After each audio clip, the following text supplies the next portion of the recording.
গল্পটা শোনার আগে অবশ্যই মুখে টাওয়াল ওড়না বা কিছু একটা দিয়ে মুখটা সাবধানে রাখবেন। মায়ের হাতে খেলানি খেলে আমি দায়ী না। বল্টু হ উচ্চারণ করতে পারে না, হকে গো বলে ফেলে। ক্লাসে নতুন ম্যাডাম এসেছে, এবার পরিচয় পর্ব শুরু হলো। ম্যাডাম বলল, হাই ছাত্রছাত্রীরা, আমি পাখি, এবার তোমাদের পরিচয় দাও দেখি। হাই আমি মন্টু, হাই আমি সেন্টু, এভাবে যে যার মতো পরিচয় দিল। এবার বল্টুর পালা। বল্টু বলল, গাই আমি বল্টু। ম্যাডাম বললেন, কি বললে হারামি? বল্টু বলল, গাই বললাম, আপনি আমাকে গাই বলেছেন, আমিও আপনাকে গাই বললাম। ম্যাডাম বললেন, কি তোর সাহস কি করে হলো আমাকে গাই বলতে?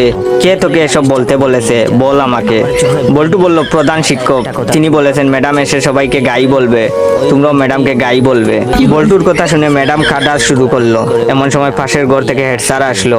হেড স্যার আবার ক বলতে পারে না, ক কে প বলে ফেলে। হেড স্যার এসে বললেন, কি ব্যাপার ম্যাডাম এভাবে পাচ্ছেন যে? প্রথম দিনেই ম্যাডাম রে এভাবে পাদানো হলো কেন? হেড স্যারের কথা শুনে ম্যাডাম আরো জুড়ে জুড়ে কাঁদা শুরু করলো। হেড স্যার বললেন, প্লিজ ম্যাডাম, আপনি এত জুড়ে জুড়ে পাদবেন না, আজ আপনার প্রথম দিন, আপনি এত জুড়ে জুড়ে পাদলে মানুষ কি ভাববে? প্লিজ আস্তে আস্তে পাদুন, তাহলে আমরা ছাড়া আপনার পাদার শব্দ অন্যরা শুনতে পাবে না। হেড স্যারের কথা শুনে ম্যাডাম তো কাঁদতে কাঁদতে বেঞ্চের উপর শুয়ে পড়লো। এমন সময় টিওনো হাজির। টিওনো আবার শ বলতে পারে না, শকে ম বলে ফেলে। টিওনো, কি ব্যাপার ম্যাডাম, আপনি এখানে মুতলেন কেন? বেঞ্চের উপর মুতলে কি ভালো লাগবে? আপনার মুতার দরকার হলে আমাদের বলতে পারতেন, আমরা আপনাকে বিছানা তৈরি করে দিতাম, বিছানায় আপনি আরামে মুততে পারতেন। এমন সময় শিক্ষামন্ত্রী হাজির। শিক্ষামন্ত্রী আবার উপরের সবগুলো সমস্যা বিদ্যমান। শিক্ষামন্ত্রীকে যে যার মতো ঘটনা খুলে বলল। বল্টু বলল, আমি ম্যাডামকে গাই বলেছি। হেড স্যার বললেন, আমি ম্যাডাম রে আসতে পারতে বলেছি।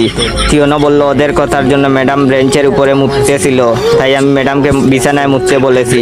তখন শিক্ষামন্ত্রী বললেন, ও বুঝেছি, গাইটা পাততে পাততে বেঞ্চের উপরে মুতেছে। এটা শোনার পর ম্যাডাম তো বেহুশ। শব্দ বের হবার জোর নেই, হাত কাঁপতে শুরু হলো আমার। আমি টর্চটাকে আপ্রাণ চেষ্টা করেছি ধরে রাখার, কিন্তু পারছি না। শুধু মুখ দিয়ে একটা কথাই বের হলো, হায় আল্লাহ, এটা তো আমার পড়ার ঘর, এমন হলো কি করে? বাই দ্য ওয়ে, কিছুদিন পর আমার পরীক্ষা, তাই পড়ার রুমে আসলাম, নয়তো আজকেও আসা হতো না। চাইলে আপনার বন্ধুদেরকেও শেয়ার করে এভাবে বই দেখিয়ে হাসাতে পারেন। ধন্যবাদ।